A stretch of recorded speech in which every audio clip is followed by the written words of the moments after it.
Meu nome é Nicolas Faria Costa, junto com minha dupla Kennedy Wesley dos Santos, iremos apresentar o primeiro relatório de irradiação de ondas guiadas, onde iremos abordar o tema de ondas eletromagnéticas. Faremos uma breve introdução sobre o conceito de ondas eletromagnéticas e depois iremos discutir algumas características e fenômenos que circundam a mesma, como o efeito Doppler, a fórmula de Friis, a zona de Fresnel, a difração de ondas eletromagnéticas e, por último, iremos falar um pouco da utilização do espectro eletromagnético no Brasil. Bom, as ondas eletromagnéticas, elas se propagam tanto no vácuo quanto em meios materiais. Elas são ondas tridimensionais e transversais, que viajam na velocidade da luz, transportando exclusivamente energia. As ondas eletromagnéticas, elas surgem com base na interação entre campos elétricos ou campos magnéticos variáveis. Essa se propaga no vácuo com a mesma velocidade da luz, aproximadamente 300 mil km por segundo. As ondas eletromagnéticas, elas apresentam frequência de oscilação, comprimento de onda e amplitude. Além disso, o comprimento de onda e a frequência, elas são grandezas inversamente proporcionais. Por isso, que ondas de alta frequência apresentam comprimento de ondas muito pequenos. E agora, com essa breve introdução, iremos passar para as características e fenômenos que iremos discutir a partir de agora.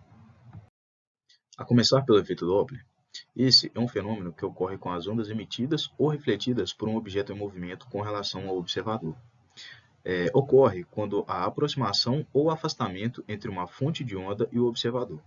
Isso ocorre pois a velocidade das ondas é influenciada pelo meio no qual elas se propagam. No efeito Doppler, a velocidade de propagação da onda não é alterada. No entanto, há uma variação no comprimento de onda e na frequência da onda captada pelo observador.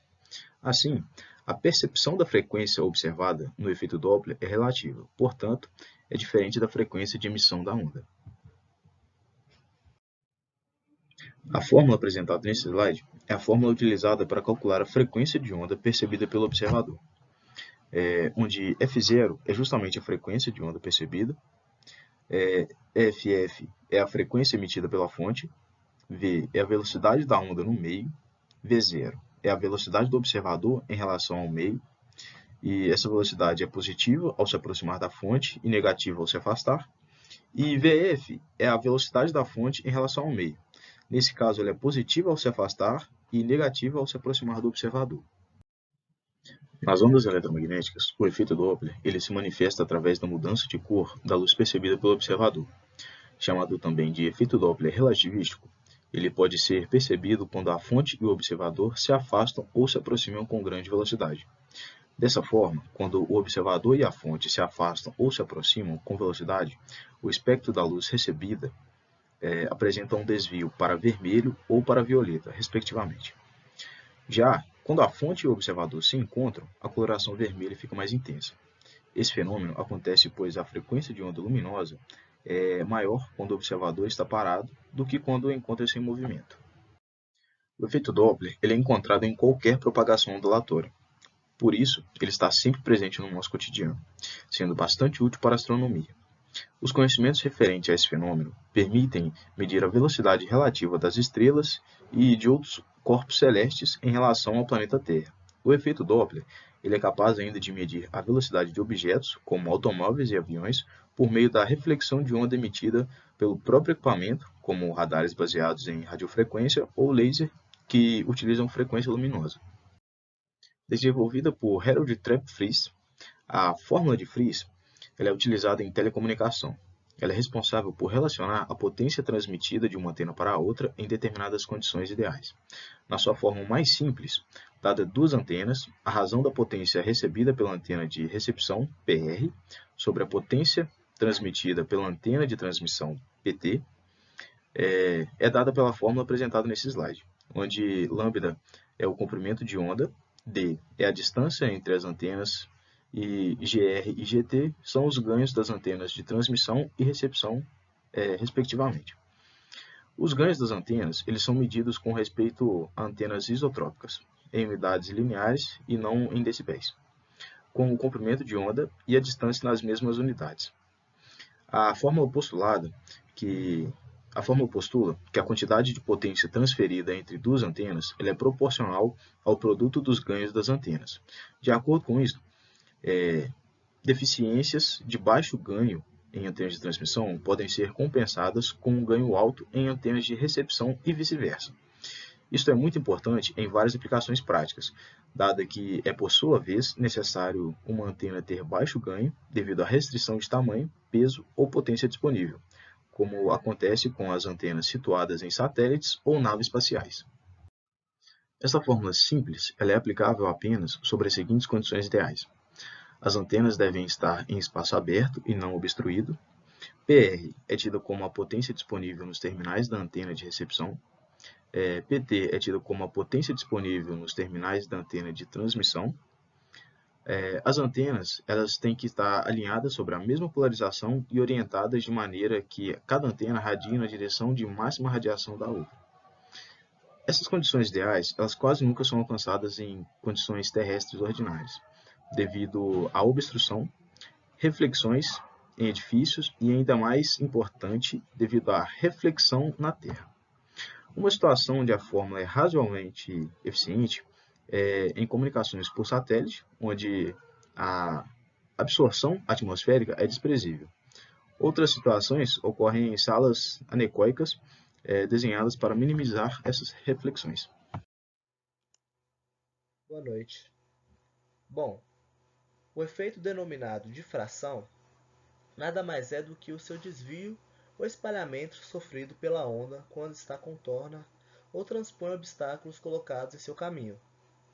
Podemos dizer que tal fenômeno acontece a todos os tipos de onda, tanto mecânica quanto eletromagnética.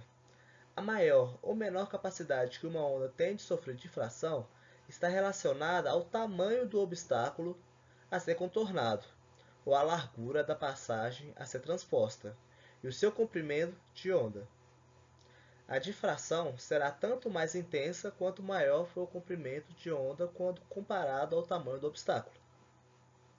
Em outras palavras, a onda contorna mais facilmente os obstáculos quando estes são pequenos, se comparado ao comprimento de onda das ondas.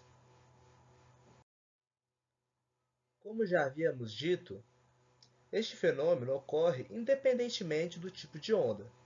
Contudo, dependendo do formato da fenda ou obstáculo em seu caminho, teremos a formação de padrões de imagens diferentes, mas todos com regiões iluminadas, conhecida como máximos, cercados de regiões sem iluminação, conhecida como mínimos.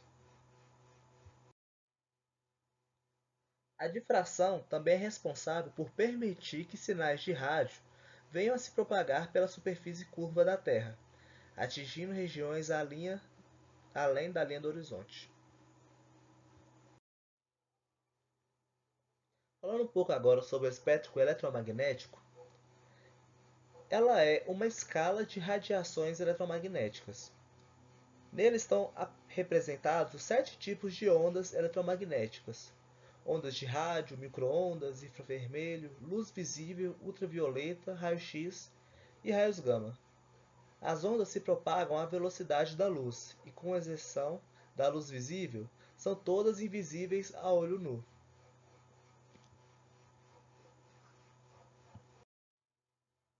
Certo, mas é bom sabermos para que serve e como é utilizado.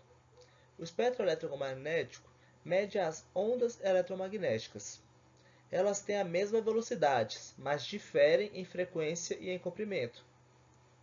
Essa medição é feita através das faixas do espectro, que indicam a distribuição da intensidade do eletromagnetismo, como podemos ver na imagem. Falando agora um pouco sobre cada caso em relação à frequência e comprimento das ondas eletromagnéticas. O espectro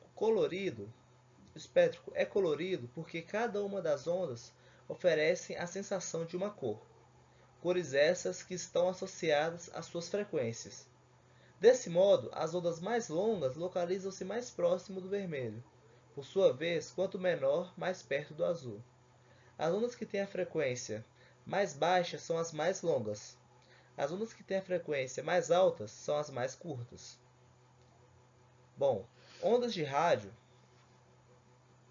ficam numa das extremidades do espectro e são as que têm a frequência mais baixa e o comprimento mais longo.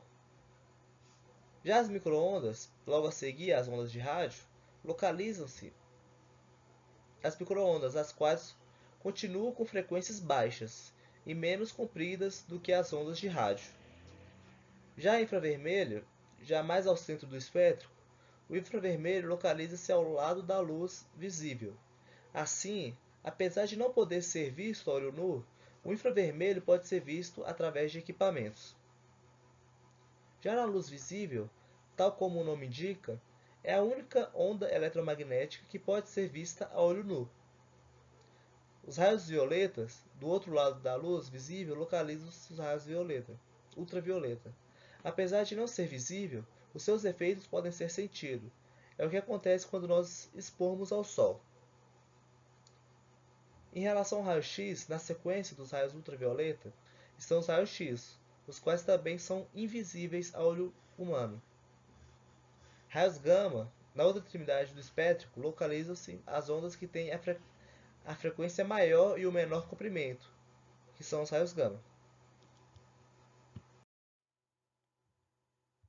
Falando um pouco agora sobre a divisão da radiofrequência no Brasil, a radiofrequência é a faixa do espectro eletromagnético de 8,3 kHz a 3 GHz, 3000 GHz, onde é possível a radiocomunicação.